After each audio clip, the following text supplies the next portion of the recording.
Hi guys, I'm very happy because you're watching my video. If you like my video, please subscribe for further videos. నేను ఈ movie చూడడానికి most interesting point ఏంటంటే first time Ram Charan గారు IAS role లో చేశారు. రామ్ చరణ్ గారే కాదు, తెలుగులో ఏ స్టార్ హీరో కూడా ఇప్పటి వరకు ఐఏఎస్ రోల్ లో చేయలేదు. శంకర్ గారు రామ్ చరణ్ గారిని ఎలా చూపిస్తారో అనే క్యూరియాసిటీతో ఈ మూవీ చూసా.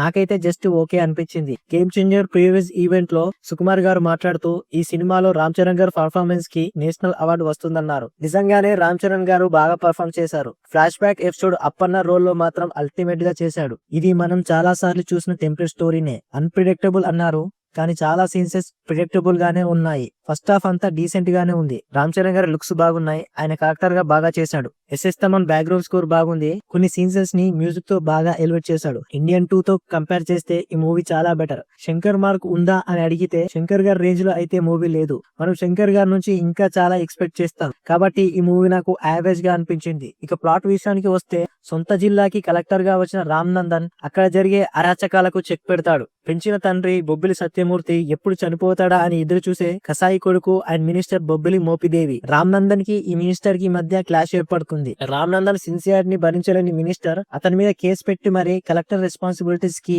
దూరం చేస్తే, ఎక్స్పెక్ట్ చేయని విధంగా రామ్ నందన్ అభ్యుదయ పార్టీకి ఒక ఇంపార్టెంట్ పర్సన్ గా మారతాడు. దీంతో రామ్ నందన్ వర్సెస్ మినిస్టర్ల మధ్య ఫైట్ ఏ స్థాయికి చేరుకుంది అనేది మూవీలో మెయిన్ స్టోరీ. రామ్ చరణ్ చేసిన ఐఏఎస్ క్యారెక్టర్ కంటే అప్పన్న క్యారెక్టర్ లో తను చేసిన పర్ఫార్మెన్స్ కి అందరూ ఫిదా అయిపోతారు. ఒక నత్తి ఉన్న లీడర్ గా రామ్ చరణ్ ఎమోషనల్ సీన్సెస్ లో ఫెంటాస్టిక్ గా చేశాడు. అలా అని ఐఏఎస్ క్యారెక్టర్ లో బాగా చేయలేదని కాదు, అప్పన్న క్యారెక్టర్ తో కంపేర్ చేస్తే కొంచెం తక్కువ అని చెప్తున్నా. ఇంకా ఈ సినిమాలో చాలా మంచి సాంగ్స్ ఉన్నాయి. వాటిని ముందే రిలీజ్ చేస్తే బాగుండు అనిపించింది. చాలా మందికి నచ్చిన నానా హైరానా సాంగ్ సినిమాలో లేదు. ఎందుకు ఆ సాంగ్ తీసేశారో మూవీ టీమ్ కే తెలుసు. తమన్ అయితే ఈ సినిమాకు 100% న్యాయం చేశాడు. గేమ్ చేంజర్ థీమ్ మ్యూజిక్ తో చాలా వరకు మూవీని ఎలివేట్ చేశాడు. ఫైనల్ గా ఈ మూవీ గురించి చెప్పాలంటే వన్ టైం వాచబుల్. శంకర్ గారి రేంజ్ మూవీ అయితే కాదు. నెక్స్ట్ ఇండియన్ 3 మూవీతోనైనా శంకర్ గారి రేంజ్ మూవీ ఉంటుందో లేదో చూడాలి.